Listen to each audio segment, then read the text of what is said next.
Real estate developer, arts patron, philanthropist. Just three of the many hats worn by Jordan Schnitzer. It's been a while since we've had Jordan on the program, but with all the news of tariffs, big pieces of real estate up for sale in downtown Portland, the loss of a major Oregon headquarters, and concern over the tax and regulatory climate in Oregon, we figured it was time to have him back. Jordan Schnitzer, welcome back to Eye on Northwest Politics. Thanks for having me. You've got real estate holdings and offices up and down the West Coast. Have the president's tariffs affected your business at all? It's interesting. Our principal business is warehouses with small tenants.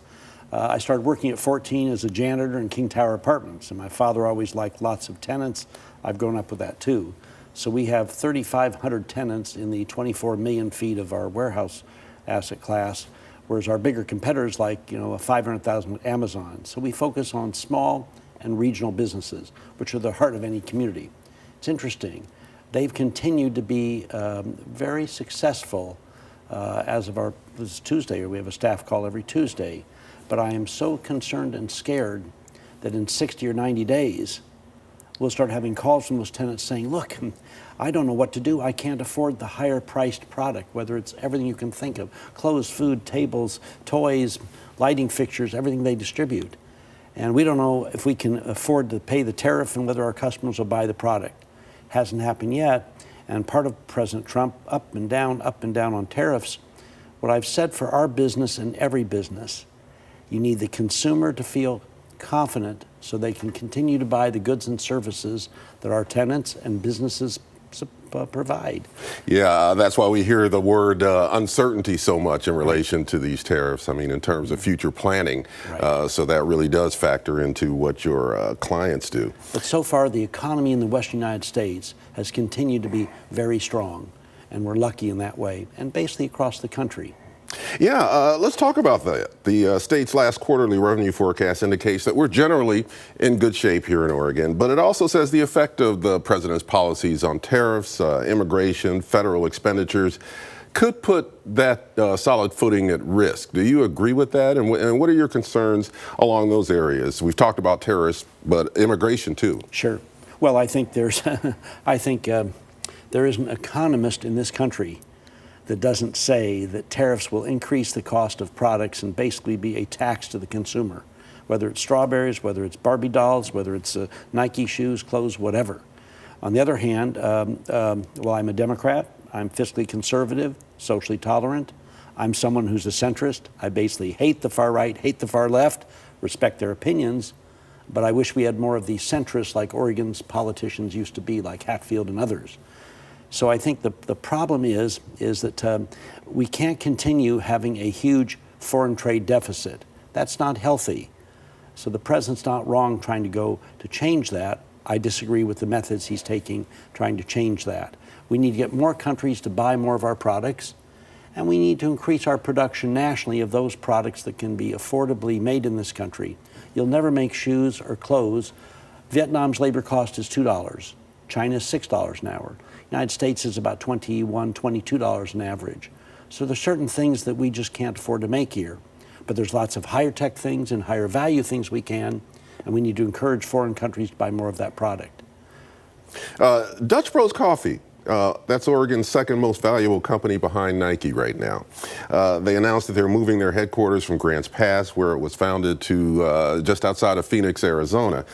Dutch Bros says it needs to be closer to its expanding markets and its customers, but part of the reason may be Oregon's tax and regulatory structure, in your opinion. So why don't you explain how you figure that might factor into Dutch Bros' decision?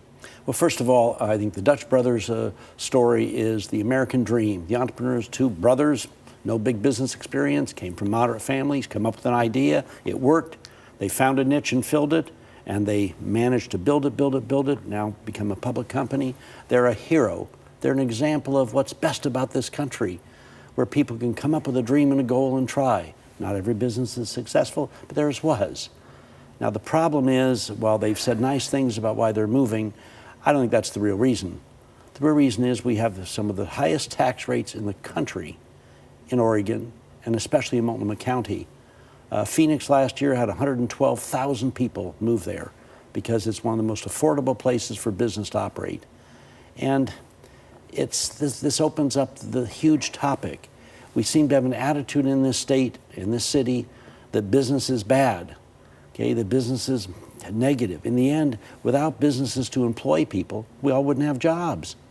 And it's jobs that create a taxable income stream that allows the municipalities to pay for all the good things that they need to pay for. Schools, healthcare, education, all those things. So it is, I think, a tragic loss. I would have liked to have seen Dutch Brothers move to Portland if they needed to be in a community with better air service and so forth. Some of our smaller cities suffer in terms of business growth because they don't have the airfare connections the bigger cities do.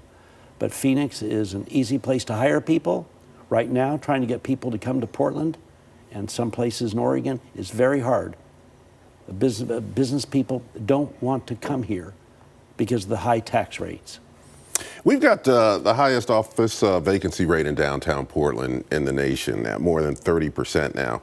The second tallest skyscraper in Portland, the U.S. Bancorp building, up for sale at a discount. Block 216, where the new Ritz-Carlton is on the brink of foreclosure. Do you see a way that we can turn downtown Portland around? You have a real interest in this because your offices are in downtown Portland. That's right. So there's a glass half full and half empty, like most situations about Portland, Multnomah County, and the state. Let's talk about the glass half full. Let's be positive first. Growing up here, I've been here since I was born, we would drive through Beaverton, Gresham, Wilsonville, Tualatin. They were little cities by name, but there was nothing there. Now these are amazing places. If you haven't been, people in the audience, to downtown Tualatin, to Sherwood, to Wilsonville, 185th, Beaverton with the Research Center and around. Thank gosh for Patricia Reeser. They're now wonderful communities that have reasonable housing. People may think the housing prices of $558,000 in Oregon is high, but look at what's Puget Sound, $750,000. The Bay Area, $900,000. They're wonderful communities. And there's a quality of life there. And as I've suggested, as long as they don't move Mount Hood or move the ocean, which I think is a pretty good bet in our time, okay, Oregon's a fabulous place to raise families and live. Now, Multnomah County is a different story. The preschool tax, 3.8% if you make a bit of money. Now, there isn't one of us, I believe, in this state that doesn't feel that there should be preschool classes for every preschool student in this state and across the country. If there's anything to change the long-term haves and have-nots, it's education. And I know you probably feel the same way I do when we see statistics that a fourth grader is reading at a first grade level because there isn't the stimulation at home and the school district's so stretched with the teacher-student ratio, breaks my heart. But there should have been a statewide tax for preschool, not a Multnomah County tax that penalizes Multnomah County. We've seen 1,700 higher income people move out of Multnomah County in the last 2 years.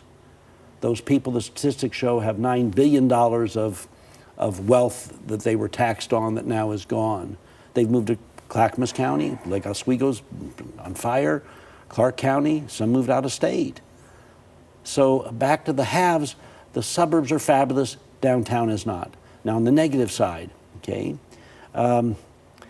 we've lost all our major businesses in downtown. Thank gosh we have Nike in Beaverton, but they're not a big downtown player. Precision Cast Parts is huge, but they're not a big downtown player. We've moved, Standard Insurance moved 1,100 of their employees out to Hillsborough. They don't want to move back downtown. So we have a crisis downtown. And I know probably you and people in our audience have friends who are alcoholics. And what they tell me is until they hit bottom and said they weren't ready to face their issues and recover, and that's why I think we need to look at Portland. It's that bad. There's not been one new business tenant coming to Portland, downtown, in 2 years. There have been some wonderful people. Pat Becker, he took 15,000 feet. The Tonkin, Torp, and Galen law firm increased. There's some others, but not one new tenant. And why would a tenant want to come to downtown Portland, which is the jewel of the community and the jewel of the state, if they're going to end up paying these higher taxes and they can't hire people because the higher tax rates where senior employees don't want to come here? Jordan, we're almost out of time, but I know that you did want to mention one of the projects that's close to your heart involving students here in the area. So briefly, just tell me about that. You know, we do a lot of philanthropic things, and one thing that I'm so proud of is my parents started, and I took over 10 years ago. We had 47 students then. We finished last year with 1,800 students in a program called Schnitzer Cares. And the idea is helping make high school students learn to become grant makers, learn about needs in the community. So we have 3 schools, Nickswaukee, Pendleton, Hermiston over there, Astoria, Seaside, Warrenton, and 46 high schools in the metropolitan area, 1,800 students. They pick a theme, which is usually homeless youth or the environment. They then raise $1,500. We think it's important they raise some money, whether it's a bake sale, roses, whatever. Then we give them $15,000. So they gave $1.2 million of our money away to 220 nonprofits. They learn about nonprofit jobs. And the kids from good families realize everyone's not so lucky. The kids that may still be sleeping in cars realize there's someone worse. So it's a wonderful program. We're honored to be able to help those young people develop their values and the importance of giving back. Jordan Schnitzer, thank you so much for being on Eye on Northwest Politics again. Before I leave, I've got to say that this morning the Wall Street Journal announced that more people are watching streaming than cable and TV stations. Oh, yeah. I watch KOIN at 6 o'clock every night and then the nightly news, and I appreciate your being here. A lot of other journalists in Portland on TV, they come for 3 years or 4 years. You've been here for a few decades. You know the corners, the people, and your reporting is excellent. So you're a hero to me and to all of us. So and don't cut this section out, okay? Thank you, Ken. Thank you very much, Jordan.